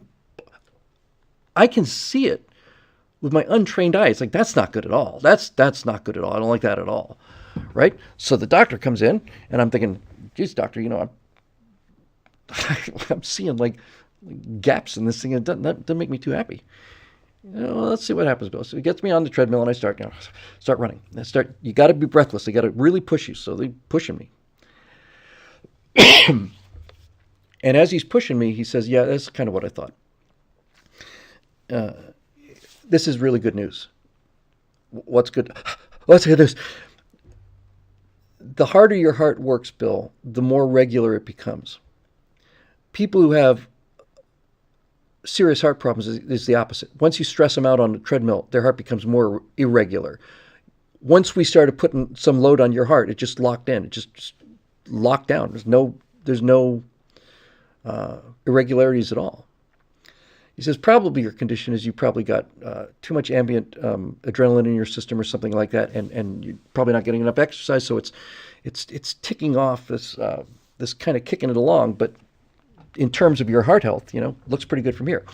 So then he leaves, and I'm supposed to call him, and I have to sit through the whole weekend. And finally, on Monday morning, I call his office, and I talk to his medical his office manager, who I'd had some conversations with, in the run-up to this. Hey, Nancy, it's Bill Whittle calling. How are you? I'm just wondering if I can get my results on the tracer dye thing. Yeah, Bill, hang on a second. Doctor's in with a patient. I'll go see what he says. I'll get him on the phone for you. So I'm on hold for 5 minutes or something. I'm expecting a doctor to come back on the line, and instead it's Nancy comes back on the line, and this is a direct quote. I'll never forget this as long as I live. Nancy says, Bill, Dr. Sonos said, don't bother me anymore, kid. You're going to live forever. And I thought, that's about the best diagnosis you could possibly imagine. That was in 2011. I take this stuff seriously, man. It's like I had another test done 3 years ago. And the guy then said, because I don't get nearly enough exercise, and my triglycerides are. If I told you what my triglycerides were when I did the last test, you just come and pull me out of the office. However, I was not fasting for that, so that reading doesn't really count. Anyway, I got tested a couple years ago. It didn't have the radioactive dye, but it was full on treadmill and all the rest of it, and the cardiologist said to me, right now, your heart condition, your chance of a heart attack is 1 in 1,000. So it's 0.1% per year. I said, that's not bad. I can live with that. I get that's not bad for a 63-year-old frickin' walking fossil. I'll take it. Let me get these super chats. I think we'll call it a night here. Okay, we're back with our friend, another super chat. Thank you for being so generous, Levi Lance. This is coming from a former U.S. Army infantryman and a current U.S. Army intelligence NCO. Cancer is caused by the 150 millimeter propellant gases, not the depleted uranium rounds. The DU rounds are causing cancer is a myth spread by privates. Yes, spread by privates, progressives, and other idiots. That's exactly it. And then he corrects himself. He corrected himself with another super chat. But bless people like this. Meant to say 120 millimeter, not 155 millimeter. Got my big guns mixed up. They did make depleted uranium rounds for the 155, but they were never used, to be honest. Just talking with a guy who's watching my show, who's handled rounds that are 150 millimeters in diameter, is just super impressive for me. Thank you so much for that, Levi. The audience in this show is beyond my understanding, really. Yeah. All right, so Max Model says, where is the Enterprise bridge set you used? I'm pretty sure I talked about that on the last Stratosphere Studios just a few days ago, which you can find on Stratosphere Studio channel, and I will link to it on the Facebook. Yes, privates are idiots, but at least they're manageable. The officers are the real risk. Right? That's really where the danger is. Make something idiot-proof, but you can't make it officer-proof. If you could, we'd be out of the woods.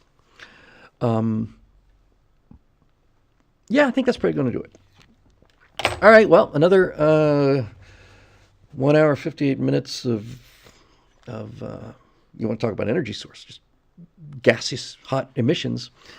But it's always fun, and I'm really having a good 2023 so far. How could it get worse, right? Well, I can think of how it could get worse, but nevertheless, yeah, I'm just feeling chipper. I suspect a lot of that chipperness is due to Bobby Trick and her magical formula of post-COVID supplements. But I'm feeling sprightly. It's not a word I get to use often enough. Sprightly. The show is made possible by the members of BillWhittle.com, who have been keeping the lights on for these many years. Some of them go back to eject days and bought Silent America. Some of them are brand new, but for all of them, we are extraordinarily grateful every single time. And even though I say it every show, I mean it every show. Thank you very much for your support, for letting us stay in the fight here and keeping this voice in the fight. And I am very, very grateful for the support, as is everybody here. So we will almost certainly see you on Monday night for the Stratosphere Studio Live. And Thursday nights for Stratosphere Lounge, unless the sweet, sweet meteor of death arrives and then we can all relax about this whole thing. So otherwise, if that doesn't happen, in the unlikely event that that Smog does not show up, then I'll probably see you guys on Monday.